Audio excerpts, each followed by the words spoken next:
नमस्कार सभी को। तो आज के वीडियो में अपन देखेंगे शिक्षा शास्त्र के कुछ महत्वपूर्ण प्रश्न, ठीक है, जो कि बहुविकल्पीय हैं। तो इसमें हम 25 इम्पॉर्टेंट क्वेश्चन देखने वाले हैं जो कि बहुत ही ज़्यादा महत्वपूर्ण हैं, ठीक है। तो यहाँ पे हमारा पहला महत्वपूर्ण क्वेश्चन है, वैदिक काल में उपनयन संस्कार कब होता था।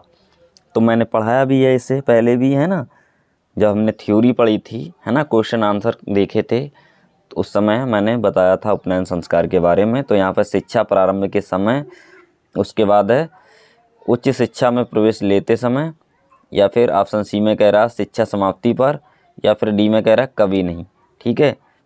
तो आपको पता होगा, मैंने पढ़ाया भी था कि जो उपनयन संस्कार है वो शिक्षा के प्रारंभ के समय को कहा जाता था, यानी कि जब विद्यार्थी शिक्षा प्रारंभ करते थे तो उस समय को हम उपनयन संस्कार कहते थे। ये वैदिक काल की बात हो रही है, ठीक है। उसके बाद देखेंगे उपनयन शिक्षा संस्कार किस काल में होता था। तो यहाँ पर काल पूछ रहा है ना, क्वेश्चन को घुमा फिरा करके पूछ रहा है उपनयन शिक्षा संस्कार किस काल में होता था। तो यहाँ पे काल दिए हुए हैं, तो ये भी वैदिक काल में होता था, है ना। हालांकि हमारे पास 3 ऑप्शन ये और हैं, तो ये तीनों कैसे हैं, रॉन्ग। एक सही है ये वाला, ठीक है।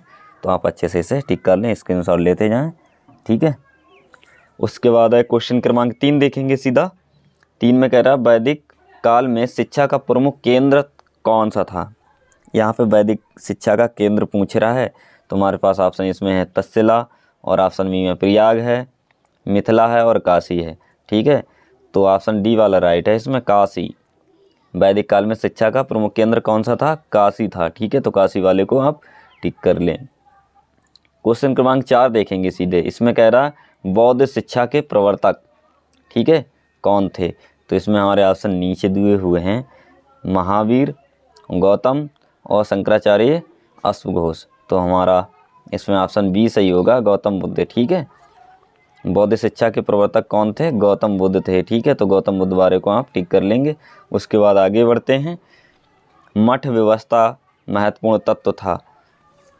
ऑप्शन ए में कह रहा है वैदिक शिक्षा का, इस्लामिक शिक्षा का, इस्लाम शिक्षा के बाद जैन शिक्षा और बौद्ध शिक्षा। तो इसमें तो ऑप्शन हमारा डी है ना, बौद्ध शिक्षा, ठीक है। तो आप इसे अच्छे से तैयार कर लें। ये क्वेश्चन कैसे हैं, इम्पॉर्टेंट हैं बहुत, है ना। तो पेपर में इसे तैयार करके जाना है आपको अच्छे से, ठीक है। क्वेश्चन क्रमांक 6 देखेंगे सीधे। बौद्ध काल में महोपाध्याय किसे पढ़ाते थे।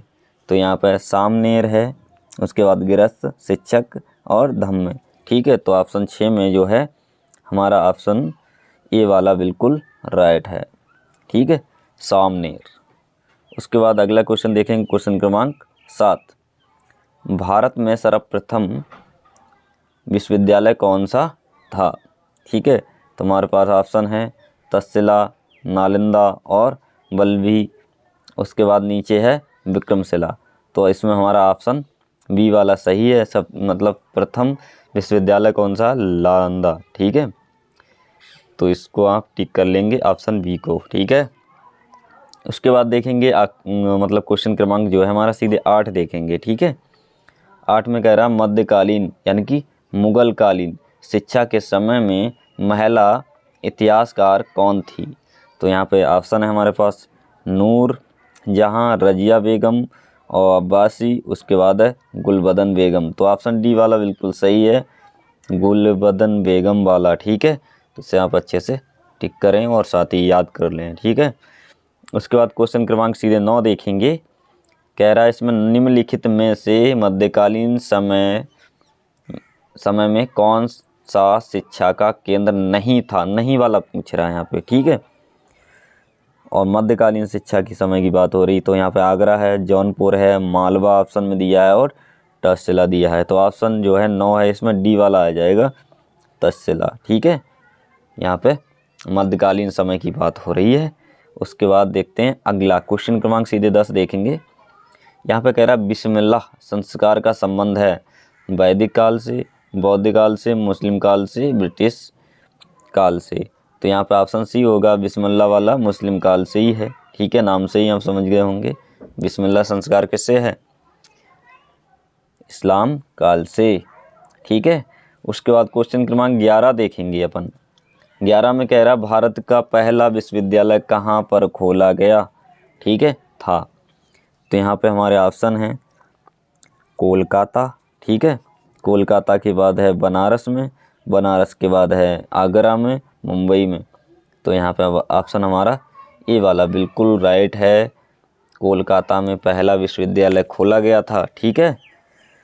उसके बाद क्वेश्चन क्रमांक सीधे 12 देखेंगे अपन। 12 क्वेश्चन में दिया हुआ है भारतीय स्कूलों के लिए सहायता अनुदान प्रणाली कब प्रारंभ हुई। तो यहाँ पे सन दे रहा है 1814, 1834, 1854, 1864। तो इसमें हमारा ऑप्शन जो है सी वाला राइट है, 54 में, ठीक है। 1854 में सहायता अनुदान प्रणाली की शुरुआत होती है। उसके बाद क्वेश्चन क्रमांक 13 देखेंगे। 13 में कह रहा भारत में अंग्रेजी शिक्षा का आरंभ कब हुआ था, ठीक है। तो भारत में यहाँ पर लॉर्ड कर्जन द्वारा, उसके बाद लॉर्ड ऑकलैंड द्वारा, उसके बाद लॉर्ड मैकाले द्वारा, विलियम हंटर द्वारा। तो इसमें हमारा ऑप्शन सी है, बिल्कुल सही है। लॉर्ड मैकाले ने अंग्रेजी माध्यम में भारत में शिक्षा आरंभ करी थी। ये क्वेश्चन काफ़ी महत्वपूर्ण है। उसके बाद है हमारा क्वेश्चन क्रमांक 14। 14 में दिया है विश्वविद्यालय शिक्षा आयोग के अध्यक्ष थे। अब इनमें 4 ऑप्शन हैं, नीचे वाले देखते हैं। विश्वविद्यालय शिक्षा के आयोग कौन है? पंडित जवाहरलाल नेहरू, नूरुल हसन, राधाकृष्णन और डॉक्टर जाकिर हुसैन। तो हमारा यहाँ पे जो है क्वेश्चन क्रमांक हमारा सी वाला सही हो जाएगा, राधाकृष्णन, ठीक है, डॉक्टर राधाकृष्णन वाला। उसके बाद है यहाँ पे शिक्षा आयोग 1964-66 को कहा जाता है, क्या कहा जाता है शिक्षा आयोग को? तो यहाँ पे कोटारी आयोग है ना, मुदालियर आयोग, उसके बाद है डॉक्टर राधाकृष्ण आयोग, हंटर आयोग, ठीक है। यहाँ पे हमारे पास 4 ऑप्शन हैं, इनमें से हमारा पहला वाला सही है, कोटारी आयोग कहा जाता था, ठीक है। उसके बाद क्वेश्चन क्रमांक सीधे 16 देखेंगे।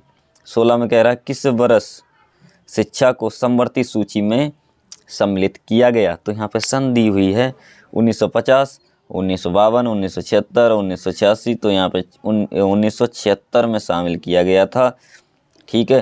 तो ये क्वेश्चन वेरी मोस्ट इम्पॉर्टेंट है, इसे अच्छे से तैयार कर लें, ठीक है। अब देखते हैं अगला क्वेश्चन क्रमांक कौन सा, ये 17 है, ठीक है। ऐसा से यानी कि सर्व शिक्षा अभियान प्रारंभ हुआ। ये भी क्वेश्चन बहुत ही ज़्यादा इम्पोर्टेंट है, तो इसे आप अच्छे से तैयार कर लें अभी से ही, ठीक है। तो इसमें क्या दिया, सन दिए 2000, उसके बाद 2001 और नीचे और भी सन हैं, 2004 दी है और 4 के बाद 2005 दी है, ठीक है। तो इसमें हमारा ऑप्शन बी वाला बिल्कुल सही था, 2001 में, ठीक है। ठीक, सर्व शिक्षा अभियान कब प्रारंभ हुआ? 2001 में।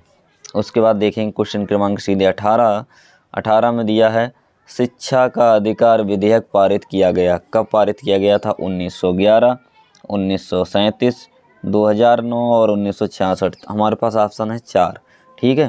क्वेश्चन क्रमांक 18 में जो है सी वाला 2009 वाला बिल्कुल राइट है, ठीक है। शिक्षा का अधिकार विधेयक कब पारित हुआ था? 2009 में। तो ये क्वेश्चन इम्पोर्टेंट पढ़ रहे हैं अपन सभी, ठीक है। उसके बाद है मालवीय जी द्वारा स्थापित संस्था है, मालवीय जी द्वारा स्थापित संस्था, ठीक है। क्वेश्चन क्रमांक 19। तो यहाँ पे हमारे पास विश्व भारती, काशी विद्यापीठ, उसके बाद बनारस हिंदू विश्वविद्यालय, संपूर्णानंद संस्कृत विद्यालय। तो यहाँ पे हमारे पास ऑप्शन जो है सी वाला बिल्कुल राइट है।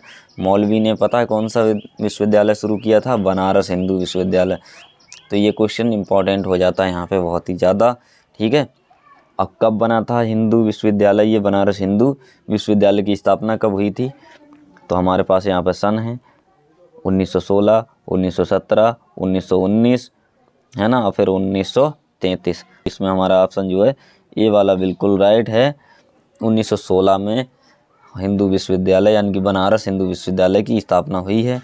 ये काफ़ी ज़्यादा इम्पोर्टेंट क्वेश्चन है। क्वेश्चन क्रमांक 21 देखेंगे। इसमें कह रहा है एनी बेसेंट का जन्म हुआ था। तो यहाँ पे हमारे पास 4 ऑप्शन है, कहाँ कहाँ हुआ था भाई? फ्रांस में, जर्मनी में, इटली में, लंदन में। 4 ऑप्शन हैं, ठीक है। इसमें डी वाला बिल्कुल राइट है, यानी कि लंदन में ही हुआ था इनका जन्म। उसके बाद बात करते हैं क्वेश्चन क्रमांक सीधे 22 की। 22 में दिया है बनारस में सेंट्रल हिंदू कॉलेज की स्थापना किसने की थी? तो रविन्द्रनाथ टैगोर, महात्मा गांधी, एनी बेसेंट ने या अरविंद घोष ने। तो यहाँ पे 4 ऑप्शन हैं, ठीक है, और इसमें हमारा जो है सी वाला बिल्कुल सही हो जाएगा, ठीक है, एनी बेसेंट ने। उसके बाद अगला हमारा क्वेश्चन है क्वेश्चन क्रमांक 23। इसमें कह रहा महात्मा गांधी का जन्म कब हुआ? तो ये तो क्वेश्चन बहुत सरल है ना, आपको पता ही है 2 अक्टूबर 1869 में महात्मा जी का जन्म हुआ। इसमें हालांकि ये तीनों ऑप्शन कैसे हो जाएंगे गलत, ठीक है। उसके बाद है हमारा क्वेश्चन क्रमांक 24। गांधी जी के अनुसार शिक्षा का माध्यम होना चाहिए हिंदी, अंग्रेजी, उसके आगे है मातृभाषा, ठीक है, सी पे कह रहा और विदेशी भाषा। तो गांधी जी जो हैं चाहते थे कि शिक्षा का माध्यम जो है होना चाहिए मातृभाषा, सी वाला तो इसमें हमारा ऑप्शन सही हो जाएगा, ठीक है। गांधी जी के अकॉर्डिंग शिक्षा जो है मातृभाषा में दी जानी चाहिए। आई बात समझ में। उसके बाद है क्वेश्चन क्रमांक 25। इसमें कह रहा है टाइगर द्वारा स्थापित संस्था का नाम है शांति निकेतन, बाल निकेतन, शिक्षा निकेतन, शिशु निकेतन, ठीक है। तो इसमें शांति निकेतन है, हमारा ऑप्शन पहला ही सही है, ए वाला, ठीक है। तो ये थे 25 महत्वपूर्ण क्वेश्चन, है ना। ये हमारा 25वां लास्टवां क्वेश्चन था, और नेक्स्ट पार्ट में हम 25 और महत्वपूर्ण क्वेश्चन लाएंगे। अगर वीडियो आपको पसंद आया तो क्या करना है, आपको लाइक और शेयर कर देना है, ठीक, और चैनल पर नए हैं तो सब्सक्राइब कर लें। Thanks watching for video.